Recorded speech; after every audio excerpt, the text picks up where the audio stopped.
Herzlich willkommen, Elisabeth, und vielen Dank für deine Bereitschaft zum Interview. Gerne. Erzähl doch mal ein bisschen von dir. Also, wenn ich mich vorstellen darf, mein Name ist Elisabeth, ich bin 68 Jahre alt, ich komme aus Österreich und ich habe Fibromyalgie. Begonnen hat das bei mir schon 2015. Ich hatte da ganz komische Schmerzen, die sich angefühlt haben, wie wenn ich jetzt mir was gebrochen hätte oder mich eben verletzt hätte, und habe das natürlich abgeklärt. Und es war die erste Diagnose von vielen, die dann später kommen. Es gibt keine Ursache dafür. Und man zweifelt dann schon auch ein bisschen an sich selber. Und habe ich mich jetzt doch irgendwie verletzt oder irgendwo angestoßen? Weiß es nicht mehr, was auch immer. Aber es ist nicht so. Es ist wirklich so, man kriegt immer wieder die Diagnose. Es gibt keine körperlichen Ursachen für diese Schmerzen. Die Schmerzen haben immer mehr von meinem Körperbegriff, haben mich übernommen, haben sind an den Händen aufgetaucht, an den Schultern, an den Ellenbogen, an den Füßen, an den Beinen. Und es wurde eigentlich immer schlimmer. Ich hab dann versucht, eben immer wieder mit Ärzten abzuklären, was ist es denn, was habe ich denn? Und zu der Zeit war Fibromyalgie noch nicht so in aller Munde wie Gott sei Dank jetzt, wo wir doch ein bisschen mehr über diese Krankheit wissen und auch, wo sie ein bisschen mehr anerkannt ist. Und ich habe wirklich nicht gewusst, was ist los mit mir, was habe ich jetzt. Ich bin dann in die rheumatologische Ambulanz, und da haben sie auch versucht herauszufinden, was mir fehlt. Die Parameter waren nicht auf Rheuma, aber sie haben dann zu mir gesagt, ja, auf Verdacht behandeln wir Sie jetzt einmal mit Medikamenten für Rheuma, damit wir was tun. Und das habe ich abgelehnt, das wollte ich nicht. Und ich hatte aber dann wirklich so Schmerzen, dass ich stationär aufgenommen wurde. Und auch da wurde alles Mögliche probiert und ausgetestet. Und ich habe mir halt damals gedacht, das war dann der Primar, der dann zur Visite gekommen ist und mich eigentlich vorführen wollte. Also er hat gemeint, er wollte mich da so aus dem Bett ein bisschen rausziehen und wollte mir was zeigen und vor den Schwestern und den ganzen Assistenzärzten. Und ich bin natürlich sofort zusammengebrochen, weil ich da wirklich einfach furchtbare Schmerzen hatte. Und er hat aber gemeint, das ist alles nur, ich täusche das vor. Also es ist nicht, er hat auch von Fibromyalgie nichts gewusst und ich damals auch nicht. Und danach bin ich dann mit Cortison behandelt worden. Und das hat schon super funktioniert, natürlich. Überhaupt am Anfang war das, auf einmal hatte ich die Schmerzen nicht mehr so schlimm, und während der Therapie war es super. Nur ich war voll auf Cortison und hatte Riesenprobleme mit Cortison. Also ich habe nicht schlafen können. Ich hatte Tachykardie, also dieses Herzrasen, Magenkrämpfe. Und ich habe mir gedacht, will ich wirklich so weiterleben? Muss ich das jetzt so machen? Da kam es dann eigentlich zu meinem ersten Meilenstein. Also ich habe im Laufe meiner Erkrankung zwei Meilensteine. Und der erste war eben die Ernährungsumstellung. Ich hatte eine geplante OP am rechten Fuß. Es war eine größere OP, und habe mir das dann wollen so timen, dass es nicht in eine Schmerzphase fällt, sondern dass ich vorher eine Therapie mache mit Cortison. Und dann kam der Anruf aus der Klinik, Sie können morgen, wenn Sie wollen, kommen. Und ich habe die falsche Entscheidung getroffen. Ich habe mir gedacht, ich mache das jetzt und ziehe das durch, und war aber in einer Schmerzphase drinnen. Und dieser Fuß, der muss einmal heilen. Und die erste Woche, glaube ich, oder ein, zwei Wochen darf man es ja überhaupt nicht belasten.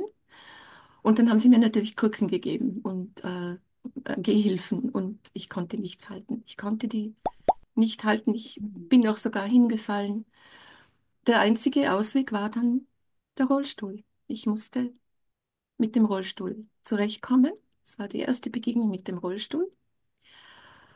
Und nachdem mein Fuß halbwegs geheilt ist und ich mit dem Rollstuhl eigentlich vertraut geworden bin, und man wird dann auch ein bisschen bequem, ähm, hatte ich dann immer wieder diese Cortison-Phasen, wo ich mir gedacht habe, willst du wirklich so weiterleben?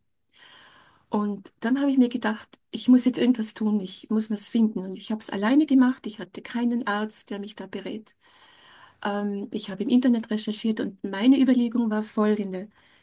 Ich glaube, dass meine Schmerzen von Entzündungen kommen im Körper, die irgendwas triggert. Irgendwas löst diese Schmerzen aus damals. Und vielleicht kann ich das mit Ernährung umstellen. Also schauen, dass ich nicht mehr so viele Entzündungen im Körper habe und habe mich für eine antientzündliche Ernährung interessiert und habe da mal recherchiert und geschaut und habe dann 3 Regeln gefunden, die ich total einfach fand am Anfang. Die hießen kein Weizen, kein Zucker und kein Schweinefleisch. Und habe gedacht, ja, okay, mache ich, probiere ich jetzt einfach mal. Ich ziehe das durch, ich will so nicht mehr weiterleben. Und habe mir gedacht, Zucker, Kohlenhydrate, Kohlenhydrate. Ich glaube, es ist besser, wenn ich die auch noch weglasse.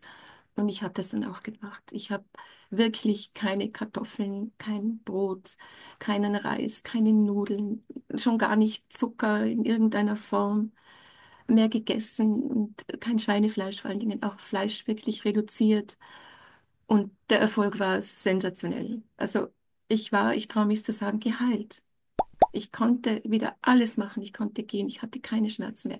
Ich hatte keine Medikamente, also nichts mehr. Ich habe nichts genommen, nur die Ernährung. Es ist unglaublich, was man mit der Ernährung bewirken kann. Und dann kommt es zum zweiten Meilenstein. Ich habe das dann 4 Jahre konsequent durchgehalten. Also meine Tochter hat immer gesagt, Mama, dass du das schaffst. Also so 90%, keine Ausnahmen. Manchmal ein bisschen zum Testen, weil ich glaube, ein Problem mit Fibromyalgie ist ja, dass das nicht planbar ist. Du kannst einen Termin ausmachen und 2 Stunden hast du vorher auf einmal dermaßen Schmerzen, dass es nicht geht. Und man ist so hilflos ausgeliefert dieser Krankheit. Und ich habe dann im Zuge dessen dann manchmal getestet, habe mir gedacht, ja, jetzt esse ich mal ein Stück Kuchen und habe postwendend am nächsten Tag Schmerzen gehabt. Also ich konnte das wirklich total steuern.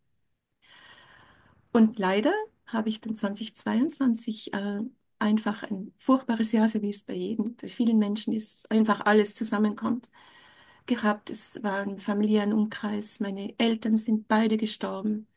Es mussten Wohnungen ausgeräumt werden. Meine Schwiegermutter ist schwer krank, die in Deutschland war. Wir mussten immer zwischen Österreich und Deutschland hin und her pendeln.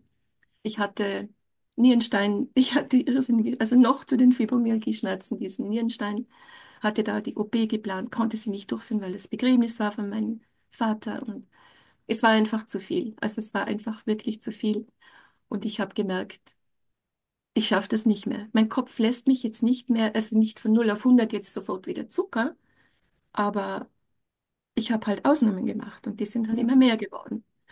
Und ich verstehe auch jeden, der sagt, wenn ich den ganzen Tag Schmerzen habe, dann möchte ich halt wenigstens mal am Abend einen Keks essen oder eine Schokolade essen und mich damit ein bisschen trösten und meinen Tag ein bisschen versüßen und dass es mir halt da wenigstens mal gut geht.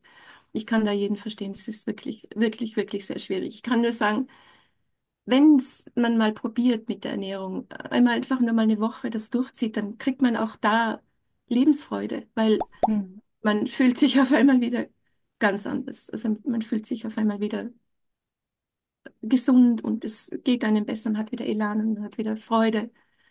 Also man sollte, also ich muss sagen, Ernährung ist die beste Medizin, die wir haben und das Einfachste eigentlich, einfach unter Anführungszeichen.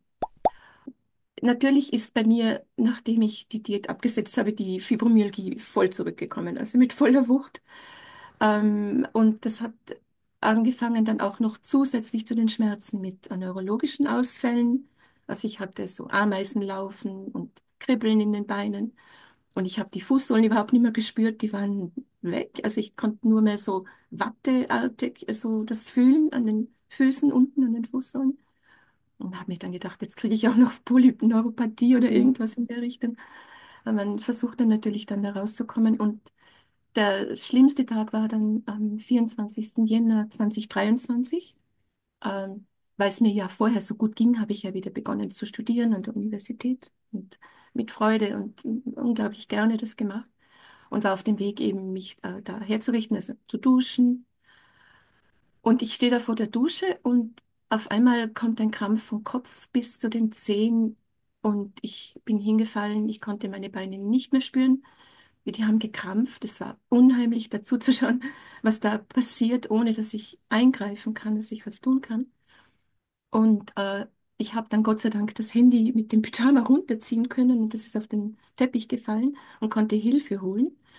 Aber ganz Drama Queen, der Schlüssel steckt von ihnen, keiner kommt rein. Hm.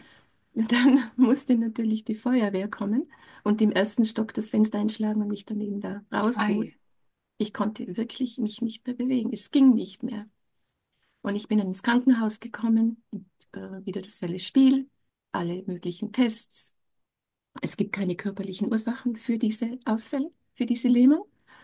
Und wieder einen ganz tollen Oberarzt in dem Fall, also der Leiter dieser Abteilung war das, der sehr nett war, aber mich da auf die Seite genommen hat und mich versucht hat, da ein bisschen zum Gehen zu bewegen und gesagt hat, Sie wissen schon, dass es Fibromyalgie nicht gibt. Das gibt's nicht. Und das ist was Psychisches. Es ist einfach, Ja. es ist die Psyche, ist die einfachste Erklärung und darum ist es Mhm. die Psyche. Und ich war dann wieder am Boden zerstört und habe gedacht, ja, ich mache alles falsch und es stimmt alles nicht. Und danach hatte ich die Psychologin und die hat mich dann so getröstet und aufgefangen und gesagt, natürlich gibt es das, es wird immer mehr, es ist anerkannt, es ist eine anerkannte Erkrankung. Und die hat mich sehr getröstet und hat mir wirklich geholfen, da wieder ein bisschen auf die Beine zu kommen. Und dann bin dann auch nach Hause gekommen, für mich das Problem gestellt, wie geht's jetzt weiter? Ich kann nicht mehr gehen. Ich kann meine Beine nicht mehr bewegen. Und es droht der nächste Rollstuhl. Ich muss wieder in den Rollstuhl. Und das wollte ich nicht. Und das Problem ist ja, wenn man jetzt länger nicht gehen kann, dann kriegt man ja Muskelatrophie, das heißt diesen Muskelschwund. Das heißt, die Muskeln sind nicht da, dann kann ich schon mal gar nicht gehen. Wenn ich keine Muskeln habe, geht das Gehen überhaupt nicht mehr.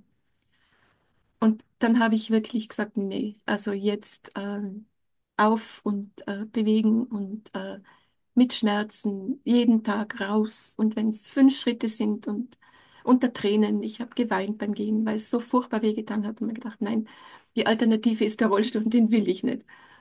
Und ich habe mich wieder zurückgekämpft. Also ich habe keinen Rollstuhl, ich bin nicht im Rollstuhl, ich kann gehen, ich kann Stiegen steigen, es geht mir wieder gut. Für mich, wenn du mich fragst, was mir hilft, ich kann immer betonen, es hilft jetzt mal mir. Es ist mittlerweile aber schon anerkannt, dass die Ernährung sehr wohl bei Fibromyalgie wahnsinnig viel ausmacht. Und bei mir ist es die Ernährung. Das Zweite, was mir hilft, ist eben Bewegung. Also es hat keinen Sinn, sitzen zu bleiben. Das führt dazu, dass es immer bergab geht. Man wird immer unselbstständiger, man kann nichts mehr selber machen. Und ich habe einen Crosstrainer, den ich benutze. Ich gehe jeden Tag raus, ob es regnet, schneit. Ähm, Ich habe jetzt seit Weihnachten sogar ein sogenanntes Vibrationsboard. Das ist ganz Mhm. lustig. Und das rüttelt einen da total durch. Und ich finde, das hilft auch. Es ist ja eigentlich für den Muskelaufbau, der einfach gerade auch in meinem Alter so wichtig ist, dass die Muskeln nicht weggehen, weil sonst die Beweglichkeit immer schlechter wird. Stressabbau. Ich habe einen Massagesessel, den ich über alles liebe, weil man da einfach unglaublich gut entspannen kann und die Schmerzen nicht so spürt. Und Meditation, autogenes Training, progressive Muskelentspannung nach Jakobsen, alle diese Dinge, die helfen wirklich, dass man mit dieser Erkrankung besser zurechtkommen kann. Mhm. Und wenn ich noch 3 Tipps geben darf, ähm, ein praktischer Tipp ist, ich hatte ziemlich Probleme mit den Händen. Ich konnte kaum noch irgendeine Tasse aufgreifen, manchmal, wenn es richtig schlimm ist. Ich habe mir so eine Plastikwanne gekauft und habe da Erbsen reingetan. Die habe ich in den Kühlschrank gestellt und die ist so groß, dass da der Fuß oder dass die Hand reinpasst. Und dann habe ich die von Zeit zu Zeit, wenn es ganz schlimm war, rausgenommen und die Hände darin gebadet und die Füße darin gebadet und dann mit den Händen so geknetet. Das kann ich nur empfehlen. Es hilft einfach ein bisschen. Also Kälte als, Bei mir Kälte, das ist eben ganz unterschiedlich. Manche brauchen dringend, ich brauche manchmal auch Wärme, aber bei den Händen hilft mir die Kälte. Also kann ich nur empfehlen. Und das Zweite ist, vernetzt euch. Trefft euch mit Leuten, die dasselbe haben, die dasselbe Erkrankung haben. Man muss sich nicht verstellen. Die Leute verstehen einen, wenn man jetzt mal unter dem Gespräch aufstehen muss, wenn man nicht mehr sitzen kann. Oder man muss sich hinlegen muss. Oder wenn man Wörter nicht mehr findet oder überhaupt aussteigt aus dieser Diskussion. Wenn man einen Nebel hat, man kriegt es nicht mehr mit. Das ist alles Fibromyalgie.